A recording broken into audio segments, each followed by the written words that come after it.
الفصل الأول. عن البراء بن عازب رضي الله عنهما عن النبي صلى الله عليه وسلم قال: المسلم إذا سئل في القبر يشهد أن لا إله إلا الله وأن محمدا رسول الله، وذلك قوله يثبت الله الذين آمنوا بالقول الثابت في الحياة الدنيا وفي الآخرة. في رواية عن النبي صلى الله عليه وسلم قال: يثبت الله الذين آمنوا بالقول الثابت نزلوا في عذاب القبر، يقال له من ربك فيقول ربي الله ونبيه محمد، متفق عليه. بسم اللہ الرحمن الرحیم. حدیث نمبر 125. حضرت براء ابن عازب رضی اللہ عنہ سے روایت ہے، رسول اللہ صلی اللہ علیہ وسلم نے فرمایا، مسلمان سے جب قبر میں سوال پوچھا جاتا ہے تو وہ گواہی دیتا ہے کہ اللہ کے سوا کوئی معبود نہیں اور محمد صلی اللہ علیہ وسلم اس کے رسول ہیں. فذالک قولہ، تو اللہ کا یہ قول جو قرآن میں آتا ہے نا، اس کا یہی مفہوم ہے، یعنی معنی قولی، مجاز بحث پہ مضاف. یثبت اللہ الذین آمنوا بالقول الثابت فی الحیات الدنیا وفی الآخرہ، ہے نا قرآن میں اللہ تعالیٰ قول ثابت کے ذریعے ایمان والوں کو دنیا میں بھی اور آخرت میں بھی ثابت قدم رکھتا ہے. وہ قول ثابت کیا ہے؟ کلمہ طیب، یعنی کلمہ توحید لا الہ الا اللہ. ایک ایسا کلمہ ہے جس سے انسان دنیا میں بھی صحیح راستے پہ چلتا ہے اور آخرت میں بھی. آپ کہہ سکتے ہو کلمہ طیبہ کا صحیح راستے سے کیا تعلق ہے؟ بھائی جب توحید کا اقرار کرتا ہے تو پھر اس کے لوازمات خود بخود ہوتے ہیں. اللہ کو مانے گا تو پھر ظاہر ہے اللہ اور بندوں کا کوئی تعلق بھی مانے گا. جب اللہ بندے کا تعلق تو وہ پیغمبروں کے بغیر ممکن نہیں ہے. پھر پیغمبروں کو مانے گا، پھر مذہب کو مانے گا، پھر مذہب ہر معاملے میں رہنمائی کرتا ہے. جن لوگوں کے پاس مذہب نہیں ہے ان کے پاس صحیح اور غلط میں تمیز کا کوئی معیار ہی نہیں ہے، تو وہ کسی ایک بات پہ ٹک ہی نہیں سکتے، قائم ہی نہیں رہ سکتے. تو یہ ہے، یعنی اس ایک جگہ اللہ اس کو کھڑا کر دیتے ہیں، جما دیتے ہیں استقامت کے ساتھ. تو یہ کلمہ توحید کے بغیر ممکن نہیں ہے. اور مشرک بھی وہ بھی الٹتا پلٹتا رہتا ہے. تو یہی کلمہ توحید کے ذریعے مسلمان دنیا میں بھی ایک ٹریک پہ چلتا ہے اور ثابت قدم رہتا ہے. ثابت کا مطلب بہت ساری شیطانی قوتیں اور نفسانی خواہشات اس کو دائیں بائیں ورغلاتی ہیں، لیکن وہ اس کی وجہ سے سیدھے راستے پہ چلتا ہے کہ بھئی ایک خدا کو مانتے ہیں تو سب سے پہلے اس کا حکم ہے. یہ ایسے دور چار کی طرح بات ہے نا بالکل. تو بھئی اپنی رائے کو اللہ کے آگے چھوڑ دینا، اللہ سے زیادہ کون صحیح سمجھ سکتا ہے. تو آخرت میں بھی کیا مطلب، قبر میں اور میدان حشر میں بھی. تو قبر میں بھی یہ کلمہ توحید اس کو عذاب سے بچائے گا. وفی روایت عن النبی صلی اللہ علیہ وسلم قال یثبت اللہ الذین آمنوا بالقول الثابت نزلت فی عذاب القبر یقال له من ربکم. انسان سے پوچھا جاتا ہے تیرا رب کون ہے؟ فیقول ربی اللہ ونبیہ محمد، کہتے ہیں میرا رب اللہ ہے اور میرے نبی محمد ہے صلی اللہ علیہ وسلم. اچھا یہاں ایک سوال ہوتا ہے، جو سوال تو آگے آنا چاہیے، لیکن آپ دیکھیں یہاں دو ہی طبقوں کا ذکر ہے. جو یہ کہتے ہیں کہ میرا رب اللہ ہے اور نبی میرے رسول ہیں تو وہ اس کے لیے جنت کے دروازے کھول دیے جاتے ہیں، اور جو کہتا ہے کہ میں نہیں جانتا، جو منافق اور کافر ہے، اس کے لیے جہنم کے. تو پھر اس سے تو یہ پتہ چل رہا ہے تیسرا تو کوئی طبقہ ہے نہیں. تو بد عمل مسلمان کا کیا ہوگا؟ بھائی بد عمل مسلمان سے جب اللہ کے بارے میں پوچھا جائے گا تو اللہ کو تو اللہ مانتا ہے، نبی کو تو نبی مانتا ہے نا. تو صرف اتنا کہہ دینے سے جنت کی کھڑکیاں کھل جاتی ہیں، تو پھر تو عمل کا کیا فائدہ؟ آگے جتنی حدیثیں آ رہی ہیں نا عذاب قبر کے بارے میں، سب میں یہی ہے کہ دو سوال ہوتے ہیں، اللہ اور رسول. مومن ان دونوں کے جواب درست دیتا ہے اور کافر ان دونوں کے جواب غلط دیتا ہے.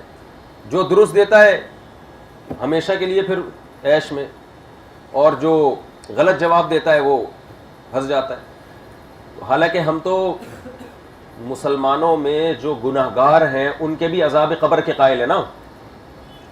اب اگر وہ گناہگار مسلمان یہ کہہ دے کہ مر ربو کا کے جواب میں کہ مجھے کیا پتا، تو اس کا مطلب تو مسلمان ہی نہیں ہے. اور اگر وہ کہتے ہاں مجھے پتا ہے اللہ میرا رب ہے، رسول میرے نبی ہیں، اور گناہگار ہو تو اس کو تو گناہوں کی سزا مل نہیں رہی ہے. سوال سمجھ میں نہیں آئے گا تو جواب بھی سمجھ میں نہیں آئے گا. اس کا جواب یہ ہے کہ یہ قرآن کا مزاج یہ ہے کہ قرآن ہمیشہ دو انتہاؤں کا تذکرہ کرتا ہے، یا تو بہت نیک لوگوں کا یا بہت برے لوگوں کا. درمیانی طبقے کا قرآن عام طور پہ ذکر نہیں کرتا. اس کے بارے میں ایک دو آیتیں ہی ہیں پورے قرآن میں. وَآخَرُونَ اعْتَرَفُوا بِذُنُوبِهِمْ خَلَطُوا عَمَلًا صَالِحًا وَآخَرَ سَيِّئًا. کچھ لوگ ایسے بھی ہیں اچھے برے عمل کو مکس کیا ہوا انہوں نے.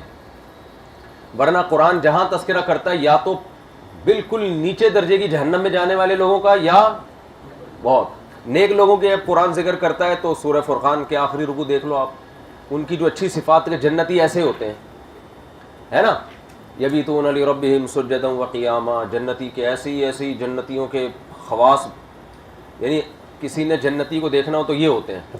اس میں آپ جو اپنے آپ کو تلاش کرو گے تو آپ کو اپنے علاوہ ہر آدمی اس میں نظر آئے گا. کتنے نیک تو ہم ہیں نہیں, لیکن ہم اس سے لگتا ہے شاید ہم جہنمی ہو, تو جب جہنمیوں کے آپ جاؤ گے تو آپ کو لگے گا جو جہنمیوں کی علامتیں قرآن بیان کر رہا ہے وہ کیا ہے. فذلک الذی یدع الیتیم, یتیموں کو دھکے دیتے ہیں. ولا یحض علی طعام المسکین, کسی کو کھانا کھلانا تو دور کی بات ترغیب تک نہیں دیتے. ایسی فطرت میں کنجوسی ہے. تو آدمی کہتا ہے یار اتنے برے بھی ہم نہیں ہیں.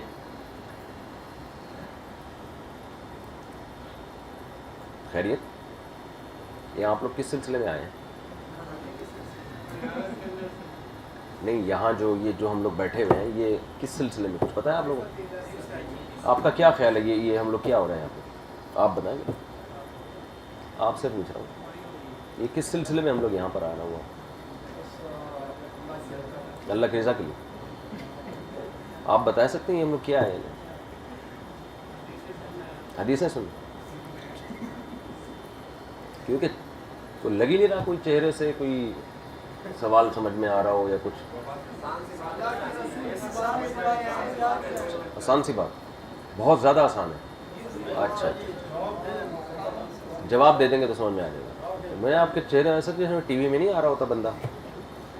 اچھا, تو اس کا جواب یہ ہے کہ قرآن کی عادت ہے, یا تو جب اچھے لوگوں کا تذکرہ کرے گا تو جو اچھائی میں سب سے اعلیٰ درجے کے, بروں کا کرے گا تو برائی میں سب سے برے لوگوں کا. یہ بتانے کے لیے کہ اب اپنے آپ کو خود ہی دیکھ لو تم کدھر کو زیادہ ہو. صحیح ہے نا, اب خود ہی دیکھ لو کہ تم. تو یہاں بھی عذاب قبر میں بھی اللہ نے حدیث میں دو طرح کے لوگ ہیں, درمیان کے لوگ غائب ہیں. اب ان کا کیا ہوگا ظاہر ہے وہ بیچ میں لٹکے ہوئے ہوں گے. کچھ کو اللہ اپنی رحمت سے معاف کر دے گا, کچھ کو سزا دے دے گا. پھر سزا دینے کے بعد پھر ان کے ساتھ وہی احوال شروع ہو جائیں گے جو نیک مومنوں کے ساتھ ہوتے ہیں.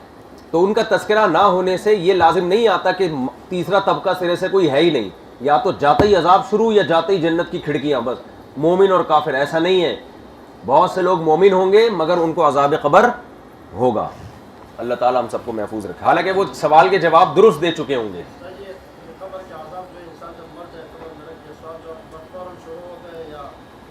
آگے حدیث میں آ رہا ہے فوراً شروع ہوتا ہے, فوراً.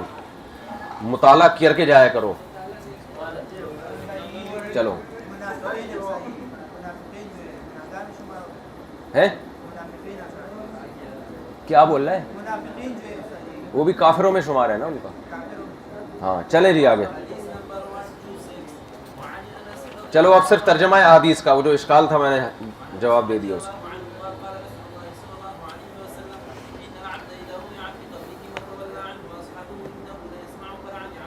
وہ اب ان کے جوتوں کی قرع, جوتوں کی ٹاپ سن رہا ہوتا ہے. ابھی قرع کہتے ہیں کھٹکھٹانے کو نا. ما ہمتی الا مقارعۃ العدا خلق الزمان و ہمتی لم تخلقی. شاعر کہتے ہیں میری جو ہمت اور ارادے ہیں سوائے دشمن کے دروازے کھٹکھٹانے کے اور میں کوئی کام کرتا نہیں ہوں. یعنی ہر وقت میرا کام ہے دشمنوں سے پنگے لینا. بہادری ہے نا. وہ آرام سے گھر میں بیٹھا ہوا ہے, میں جا کے پھر بھی نوک کرتا ہوں, السلام علیکم. کیسے آنا ہوا, ویسے ہی آنا ہوا تھا, ورنہ دشمن سے تو انسان بھاگتا ہے نا. تو کہہ رہے ما ہمتی الا مقارعۃ العدا, زمانہ خلق الزمان, زمانہ کیا ہو گیا, پرانا ہو گیا. خلیق پرانے کو بھی کہتے ہیں نا, پرانا زمانہ ہو گیا, میری ہمت پرانی نہیں ہوتی جا رہی, جیسے جیسے عمر بڑھ رہی ہے اور ہمتیں جوان ہوتی جا رہی ہیں میری. چلو آگے. تو لا يسمع قرع نعالهم, وہ جوتوں کی آواز سن رہا ہوتا ہے میت. اب میت جو جوتوں کی آواز سن رہی ہوتی ہے تو یہ حقیقت بھی ہو سکتی ہے, اللہ تعالیٰ اس کو سنا سکتے ہیں, اللہ کی مرضی. جب اللہ کسی کو آواز سنانا چاہے تو کوئی نہیں روک سکتا.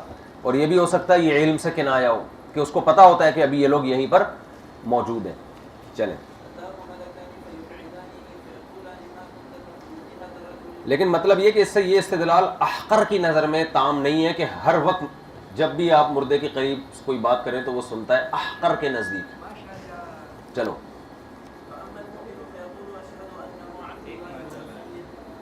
دو فرشتے آتے ہیں فیقعدانہ، اس کو بٹھاتے ہیں. اب یہ بٹھانا برزخی قبر میں ہوتا ہے، برزخی قبر میں ہوتا ہے. یہ جو اتنا فاصلہ رکھا جاتا ہے نا، گڑھے میں مردے کو دفن کیا جاتا ہے، تو بعض لوگوں میں یہ مشہور ہے اس لیے کہ تاکہ بیٹھنے کی جگہ اس کے پاس. تو ایسا نہیں ہے، وہ برزخی قبر کے اندر بیٹھتا ہے. جیسے آپ بستر پہ سو رہے ہو، خواب میں آ کے آپ کو کوئی بٹھائے گا تو آپ بیٹھ تو جاؤ گے، لیکن باہر والے آدمی کو نہیں لگے گا کہ یہ بیٹھا ہوا ہے. سمجھتے ہو؟ برزخی قبر میں، اس برزخی قبر کا محل یہی دنیاوی قبر ہے. سمجھتے ہو؟ اس کا محل یہی دنیاوی قبر ہے. چلو فیقولان ما کنت تقول فی ھذا الرجل، اس سے کہتے ہیں تم اس کے بارے میں کیا کہتے ہو. نبی صلی اللہ علیہ وسلم کی یا تو شبیہ دکھائی جاتی ہے یا تصور میں لایا جاتا ہے، یعنی محمد صلی اللہ علیہ وسلم کے بارے میں. فاما المؤمن فیقول، مومن کہتا ہے اشہد انہ عبد اللہ ورسولہ، میں گواہی دیتا ہوں کہ اللہ کے بندے اور اس کے رسول ہیں. فیقال لہ، سے کہا جاتا ہے انظر الی مقعدک من النار، تم دیکھو اپنا ٹھکانہ جہنم میں، تمہارا وہ ٹھکانہ جہنم. یعنی اگر تم اس کا جواب نہیں دیتے تو وہ والا ٹھکانہ تھا تمہارا. تو اللہ نے ہر ایک کے لیے ایک ٹھکانہ جہنم میں بھی رکھا ہے، ایک ٹھکانہ جنت میں بھی. اس کو دکھایا جاتا ہے قد ابدلک اللہ بہ مقعدا من الجنہ، اللہ نے اس کے بدلے میں تمہیں جنت کا ٹھکانہ دے دیا. اس کو پہلے اس لیے بتایا جاتا ہے کہ پہلے جب مصیبت دکھائی جائے تو اس کے بعد خوشی پھر زیادہ محسوس ہوتی ہے. سمجھتے ہو؟ فیراہما، چلیں عبارت پڑھ لیں نا.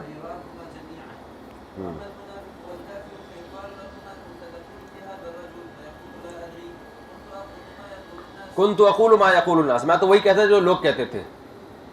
لوگ تو انکار کرتے تھے تو میں بھی انکار کرتا تھا.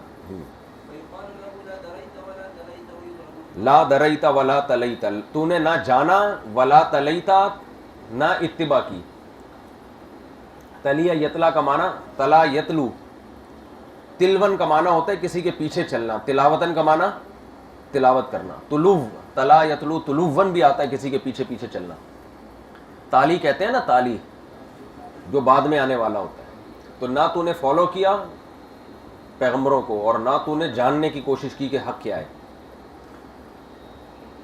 وَيُضْرَبُ بِمَطَارِقَ مِنْ حَدِيدٍ ضَرْبَةً، اور لوہے کی گزندوں کے ساتھ، بڑی بڑی راڈیں ہوتی ہیں نا، گزندوں کے ساتھ اس کو ایسی ضرب ماری جاتی ہے. فَيَصِيحُ صَيْحَةً، اتنا زور سے چیختا ہے. یسمعها من یلیہ، جو بھی اس کے پاس موجود مخلوق ہے وہ سب کے سب اس کی آواز سنتے ہیں. غیر الثقلین، سوائے انسان اور جنات کے. اللہ تعالی ہمیں محفوظ رکھے.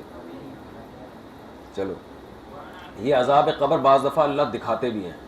بہت واقعات ہوئے ہیں کہ قبر سے چیخوں کی آواز آ رہی ہے اور کھولا تو آگ میں لپٹا ہوا ہے. کبھی کبھار حدیث میں آتا ہے نا، آگے حدیث آ رہی ہے کہ اگر مجھے خوف نہ ہوتا کہ مردے دفنانا چھوڑ دو گے تو میں اللہ سے دعا کرتا کہ اللہ تمہیں یہ دکھا دے منظر.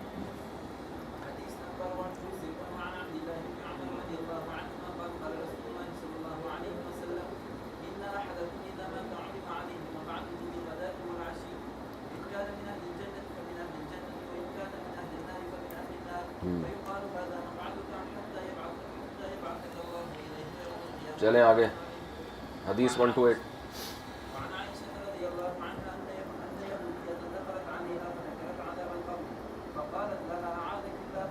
ایک یہودی حضرت عائشہ کے پاس آئی اور عذاب قبر کا تذکرہ کرنے لگی اور حضرت عائشہ سے کہنے لگی کہ اللہ تمہیں عذاب قبر سے بچائے.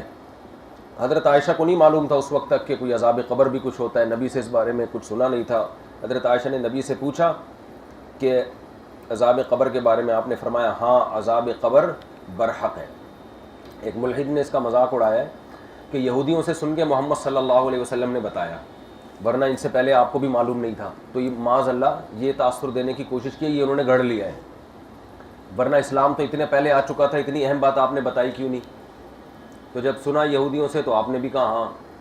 دوسری حدیث میں ہم جاتے ہیں نا، اس کا آپ کو جواب ملے گا. دوسری حدیث میں آتا ہے کہ حضرت عائشہ نے جب نبی صلی اللہ علیہ وسلم کو بتایا تو آپ صلی اللہ علیہ وسلم بہت زیادہ آپ پہ گھبراہٹ طاری ہو گئی، خوف زدہ ہو گئے، اور 2-3 دنوں کے بعد آپ نے بتایا کہ وہ عورت صحیح کہہ رہی تھی. تو یہ 2-3 دن اس لیے کہ اس وقت تک آپ پر اس بارے میں وحی نازل نہیں ہوئی تھی. اگر معاذ اللہ نقل کفر یہ ایسی چیز ہوتی تو آپ پہ گھبراہٹ کے آثار کیوں آتے؟ اور باقی اسلام کے احکام تو تدریجاً آئے ہیں نا، ایک ہی دم سے ساری چیزیں تھوڑی اللہ نے بتا دی ہیں. تو آہستہ آہستہ اور کچھ چیزیں ایسی ہیں جن کا کوئی واقعہ ہوا ہے تو پھر وہ بتائی گئی ہیں، اس سے وہ واقعہ یاد رہتا ہے. چلیں.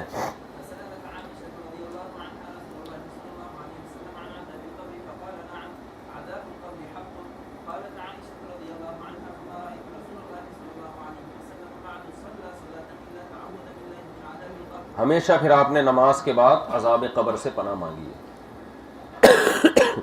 حدیث نمبر 129.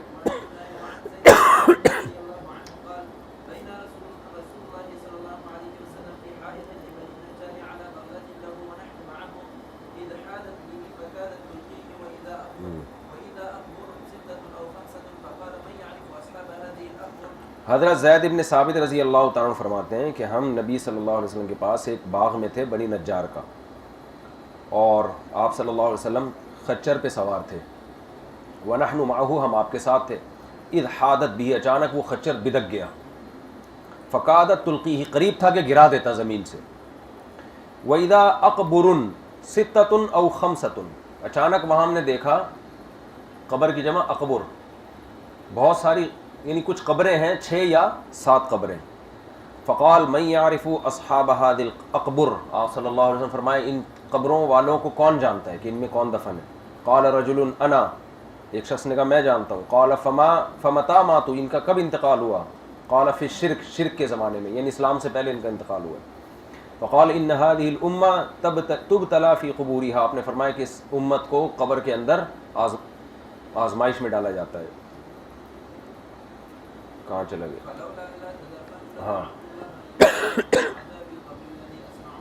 بس اگر مجھے اس بات کا خوف نہ ہوتا کہ تم دفن کرنا چھوڑ دو گے، میں اللہ سے دعا مانگتا کہ اللہ تمہیں قبر کا عذاب کہ وہ کچھ سنائے جو میں سن رہا ہوں. جی. پھر آپ ہماری طرف متوجہ ہوئے اور فرمایا کہ اللہ کی پناہ مانگو عذاب قبر سے. صحابہ نے پناہ مانگی، فرمایا دوبارہ مانگو. پھر فرمایا اللہ کی پناہ مانگو ان فتنوں سے جو ظاہر بھی چھپے ہوئے ہیں اور کھلے عام ہیں.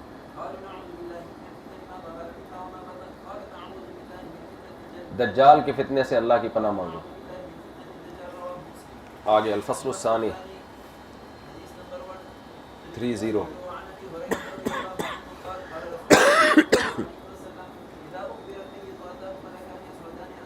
جب میت کو قبر میں رکھا جاتا ہے، اقبرہ یقبرو کا معنی قبر میں رکھنا نا، سورہ عبس میں بھی ہے نا اقبرہ ثم السبیل یسرہ، کیا آ گیا نا، ثم اماتہ فاقبرہ. اذا اقبر المیت اتاہ ملکان اسودان، 2 سیاہ فرشتے، ارزقانی، نیلی آنکھوں والے. ارزق، یہ نیلی آنکھیں خوف اور وحشت کی علامت ہوتی ہے. یقال لأحدہما المنکر وللآخر النکیر، ایک کو منکر کہا جاتا ہے ایک کو نکیر. یہ دونوں نکارت سے نکلے ہیں. نکارت کسے کہتے ہیں؟ اجنبی، اچھمبا، یعنی ایسی شکلیں جو انسان جس سے مانوس نہیں ہے، خوف آتا ہے ان شکلوں کو دیکھ کے.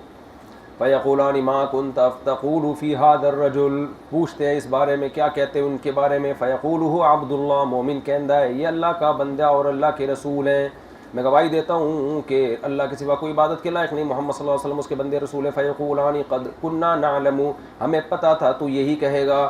ثم يفسح له في قبره 70 ذراعا في 70، پھر اس کی قبر میں کشادگی کر دی جاتی ہے 70 ہاتھ، 70 گز. 70 میں کیا مطلب؟ لمبائی چوڑائی بڑھا دی جاتی ہے. بعض حدیث میں آتا ہے تا حد دینے کا.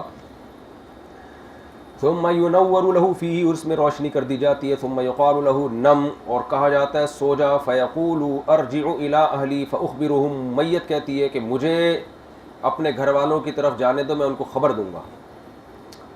فيقولان نم كنومة العروس الذي لا يوقظه الا احب اهله الیہ، اسے کہا جاتا ہے آرام سے، پتلی گلی، پتلی تو نہیں، آرام سے تمیز سے یہاں پہ سو جا. اتنا نہیں ہو رہی کہ اب تو گھر جا کے اپنے ماموں کو بتائے گا کہ جی میں بہت اچھے حالات میں ہوں. سمجھے؟ کسی کو بتانے کی ضرورت نہیں ہے. یہ ان کا بھی امتحان ہے، وہ اس کے لیے تیاری کرتے ہیں کہ نہیں کرتے. سو جا، جیسے عروس دولہا کو بھی کہتے ہیں، دلہن کو بھی کہتے ہیں. جیسے دولہا یا دلہن سو جاتے ہیں اور ان کو وہی جگا سکتا ہے جو ان کو زیادہ محبوب ہو، یعنی دولہا کو دلہن اور دلہن کو دولہا، ورنہ وہ ایسا سوتے ہیں کہ پولیس بھی ان کو نہیں اٹھا سکتی. چلو بہت دنوں کے بعد ان کو سکون ملا ہوتا ہے نا. چلیں, اگر منافق ہوگا تو وہ کہے گا میں نے پبلک کو سنا تھا ایسے بولتے تھے, ہم نے بھی ویسے ہی بولنا شروع کر دیا. ماحول جس طرف چل رہا تھا, اس سے ماحول کی برائی بھی پتہ چلتی ہے. در مع الدہر کیف ما دار, زمانے کے ساتھ چلو جیسے کہ چل رہا ہے. تو بس پبلک جو بولتی تھی ہم نے بھی وہی شروع کر دیا. اس زمانے میں زیادہ تر لوگ کافر تھے اس لیے.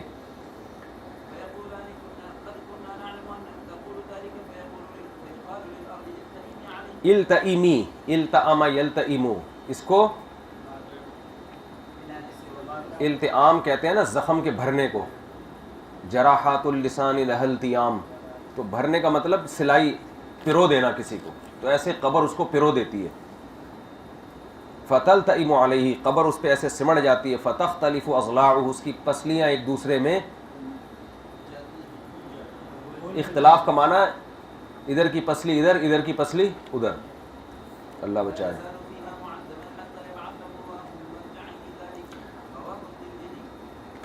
یہ جو عذاب قبر کے مخالفین کے دلائل ہیں نا, ان میں ایک دلیل, دو دلائل یہ لوگ دیتے ہیں عذاب قبر کے جو لوگ مخالف ہیں.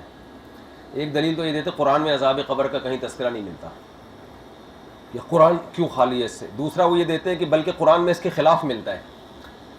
سورہ یاسین میں ہے نا کہ فَإِذَا, وہ جب دوسری دفعہ سور پھونکا جائے گا تو کافر کہیں گے مَن بَعَثَنَا مِن مَرْقَدِنَا هَذَا, کہ ہمیں ہمارے خواب گاہوں سے کس نے جگا دیا ہے. قیامت کے دن کہیں گے. تو اس سے تو پتہ چلتا ہے وہ تو خواب میں تھے, سو رہے تھے مزے سے. اگر وہ عذاب میں ہوتے تو وہ یوں تھوڑی کہتے کہ ہمیں ہمارے خواب گاہوں سے کس نے جگا دیا. سمجھ رہے ہیں؟ تو اس کا جواب یہ ہے کہ یہ جو مرقد ہے نا, یہ جب پہلا سور پھونکا جائے گا تو عبداللہ بن عباس رضی اللہ عنہ سے مروی ہے کہ اس پہلے سور کے بعد روحیں بھی بے ہوش ہو جائیں گی, ہر چیز معطل ہو جائے گی, حتیٰ کہ عذاب قبر بھی کیا ہو جائے گا, ختم. جب قیامت کا پہلا سور ہوگا تو وہ ہر چیز ختم. کل من علیہا فان کا یہی مطلب ہے. پھر جب دوسرا سور ہوگا تو وہ اس درمیان میں جو ان کی کیفیت ہوگی نا, اس کے حساب سے کہہ رہے ہوں گے کہ ہمیں ہمارے مرقد سے, خواب گاہوں سے کس نے اٹھایا. دوسرا یہ بھی مطلب ہو سکتا ہے کہ مرقد کے لفظی معنی تو خواب گاہ ہی ہیں, لیکن جب لغت میں کوئی لفظ کسی خاص معنی کے لیے استعمال ہونا شروع ہو جائے تو اس کے وصفی معنی پھر ملحوظ نہیں رکھے جاتے. مطلق لیٹنے کی جگہ کو بھی مرقد کہا جاتا ہے, چاہے وہ اب خواب گاہ رہی ہو یا نہ رہی ہو. تو مطلق قبر کو بھی کہا جا سکتا ہے. اور رہا یہ مسئلہ کہ قرآن سے عذاب قبر کا ثبوت نہیں ہے, یہ بالکل غلط ہے. قرآن میں دو آیتیں بہت ہی واضح ہیں. ایک تو یہ کہ یہ جو سورہ نوح ہے, حضرت نوح علیہ السلام نے کیا فرمایا تھا کہ اغرقوا فادخلوا نارا. اغرقوا, یہ پوری آیت پیچھے سے کیسے ہے؟ مما خطیئاتہم اغرقوا فادخلوا نارا, ہے نا. تو یہاں کیا ہے, قرآن کہہ رہا ہے کہ حضرت نوح علیہ السلام بد دعا کر رہے ہیں کہ نہیں, یہ تو اللہ نے کہا تھا نا. یہ پورا رکوع پڑھ لیتے ہیں آیت. ولا تزید الظالمین الا ضلالا مما خطیئاتہم اغرقوا فادخلوا نارا فلم یجدوا لهم من دون اللہ انصارا. ان کی گناہوں کی وجہ سے اغرقوا, ان کو غرق کیا گیا. فادخلوا نارا, فا تعقیب مال وصل کے لیے آتا ہے. غرق کیا گیا اور فوراً آگ میں داخل کیا گیا. حالانکہ جب وہ غرق ہوئے تو آگ میں داخل, اگر دیکھا جائے تو دنیا میں تو پانی اور آگ تو جمع ہی نہیں ہو سکتے. تو اس سے مراد کون سی آگ ہے؟ یہ قبر کا عذاب والی. اور اس میں یہ مسئلہ بھی حل ہو گیا کہ یہ جو لوگ دفن نہیں ہوتے وہ ان پہ عذاب قبر کیسے ہوگا. تو بھائی برزخ میں اللہ کسی بھی طرح سے عذاب دے سکتا ہے. یہ تو قبر میں جو دفن ہوگا تو اس کو ہوگا, نہیں دفن ہوگا تو جو برزخ میں ادھر ہی حالات اس کے ساتھ شروع ہو جائیں گے جس کیفیت میں بھی ہوگا. تو قرآن کہہ رہے ہیں ان کو غرق کیا گیا اور فوراً آگ میں داخل کیا گیا. اور فوراً آگ میں داخل یہ عذاب قبر کے علاوہ ہو نہیں سکتا. یعنی پانی کے اندر بھی اللہ برزخی قبر قائم کر سکتے ہیں اور اسی میں داخل کر سکتے ہیں. اور فرعونیوں کے بارے میں تو اور واضح ہے, اس میں تو بالکل واضح عذاب قبر کا ثبوت ہوتا ہے. وہ کیا ہے قرآن کی آیت؟ ادخلوا، اس سے پہلے والی آیت پڑھو نا.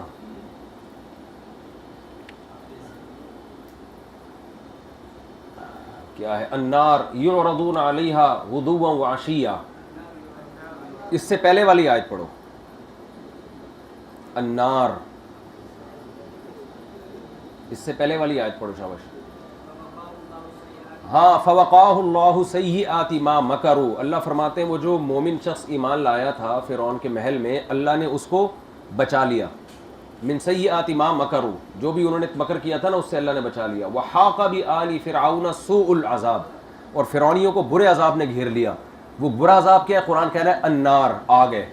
یعرضون علیہا غدوا وعشیا، جس آگ پر یہ صبح و شام پیش کیے جاتے ہیں. وَيَوْمَ تَقُومُ السَّاعَةُ، اور جس دن قیامت قائم ہوگی، ادخلوا آل فرعون اشد العذاب، تو کہا جائے گا اس سے بھی بڑے عذاب میں ڈال دو. یہ تو بالکل واضح نص ہے کہ آخرت کا عذاب الگ ہے، اس سے پہلے والا الگ ہے. اور یہاں بھی یہ جو عذاب قبر کے منکرین کہتے ہیں کہ قبر جن کو نہیں ملتی ان کو کیا عذاب ہوگا، تو فرعون کو قبر ملی ہے؟ نہیں ملی نا، وہ تو پانی میں غرق ہوا، جسم محفوظ اس کا آج تک محفوظ ہے. تو وہ جس حالت میں بھی ہے صبح و شام اس کو آگ پہ جلایا جا رہا ہے. اللہ تعالیٰ ہم سب کی حفاظت رکھے. کون سا؟ ہاں چلیں. حدیث نمبر 121 وعن البراء بن عازب رضي الله عنهما عن رسول الله صلى الله عليه وسلم قال يأتيه ملكان فيجلسانه فيقولان له من ربك فيقول ربي الله فيقولان له ما دينك فيقول ديني الإسلام فيقول. ہم بچپن میں تھے، ایک صاحب کہنے لگے ابے عذاب خبر وبر کچھ نہیں ہوتا. آج کل نا یہ بہت زیادہ عقل پرستی آ رہی ہے، بہت زیادہ آ رہی ہے. میں کچھ بھی نہیں ہوتا. انسان کو بڑا دھوکہ پتہ کہ ظاہر سے ہوتا ہے. وہ کہہ رہا ہے یار یہ تو مر گیا تو مٹی ہو گیا. ابھی یہ نہیں دیکھتا کہ تیری پیدائش سے لے کے جوان ہو کے بوڑھے ہو کے مرنا، یہ سارے ایسے کام ہیں جو عقل میں آتے نہیں ہیں. یہ تو دیکھ کے ایمان لا رہا ہے، ورنہ انسان کا بن جانا، چلنا پھرنا، باتیں کرنا، کھانا، یہ سب کھوپڑی میں آنے والی چیزیں نہیں ہیں. پھر چلتا پھرتا انسان مٹی بن جاتا ہے. اگر کوئی جس نے موت کا عمل نہ دیکھا ہوتا، مردوں کو مٹی بنتے نہ دیکھا ہوتا نا، ان کو اگر آپ بتاتے کہ یہ وسیم بھائی جو ہیں علاقے کے وڈیرے ایک دن آئے گا مٹی ہوں گے، وہ کبھی بھی نہیں مانتے. کہہ رہا ہے سب اصول باتیں. لیکن یہ چیزیں چونکہ اپنی آنکھوں سے دیکھ رہے ہیں، تبھی آپ دیکھیں قرآن جو دلائل دیتا ہے نا آخرت کے، وہ کیا دلائل دیتا ہے کہ وہ یہ دلائل دیتا ہے کہ تم جن چیزوں کو عقل سے بعید سمجھتے ہو، یہ کہ اچھمبے کی بات ہے، تو اس سے زیادہ اچھمبے کی چیزیں اس کائنات میں ہو رہی ہیں. ان کو کیوں مان رہے ہو پھر؟ جیسے قرآن کے یہ سورہ حج کی آیتیں کتنی زبردست ہیں. یا ایھا الناس ان کنتم فی ریب من البعث، اے لوگوں تمہیں اگر یہ شک ہے کہ موت کے بعد زندہ کیسے ہوں گے دوبارہ، فإنا خلقناکم من تراب، تو اس پہ بھی تو ہونا چاہیے نا تعجب. ہم نے تمہیں پہلی دفعہ مٹی سے بنایا.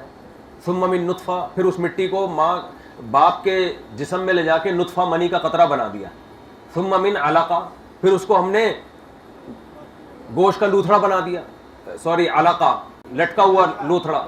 ثم من مضغہ، پھر اس کو بوٹی بنا دیا.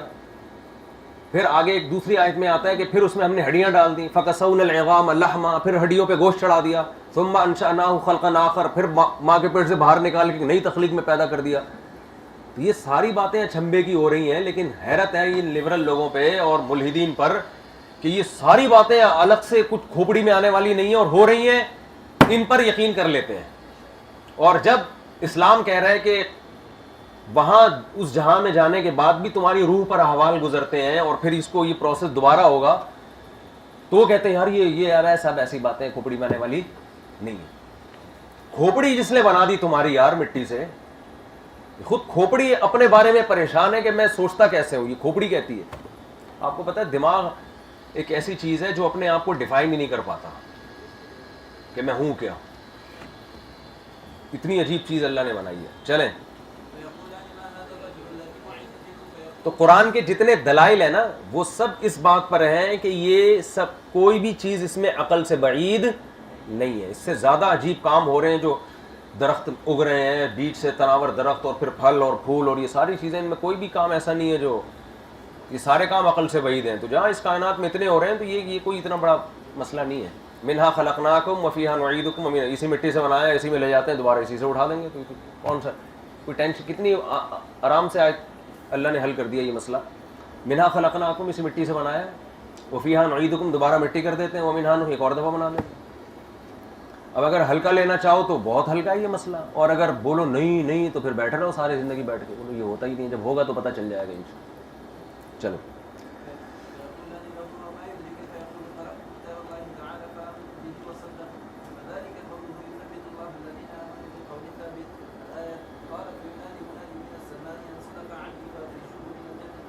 افرشوہ من، جنت کا فرش بچھا دو. والبسوہ من الجنہ، جنت ہی سے اس کو لباس پہناؤ. وافتحوا لہ بابا الی الجنہ، جنت کی طرف دروازہ کھولو.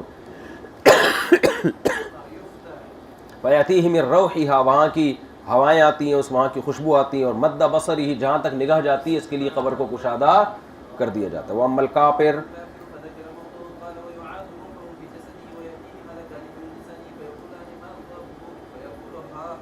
ہاں ہاں کا مطلب پتہ نہیں بھائی کیا باتیں کر رہے ہو.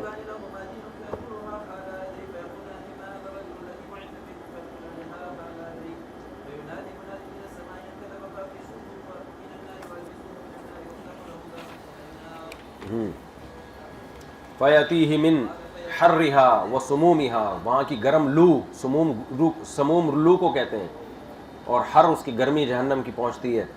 ویضیق علیہ قبر، چلیں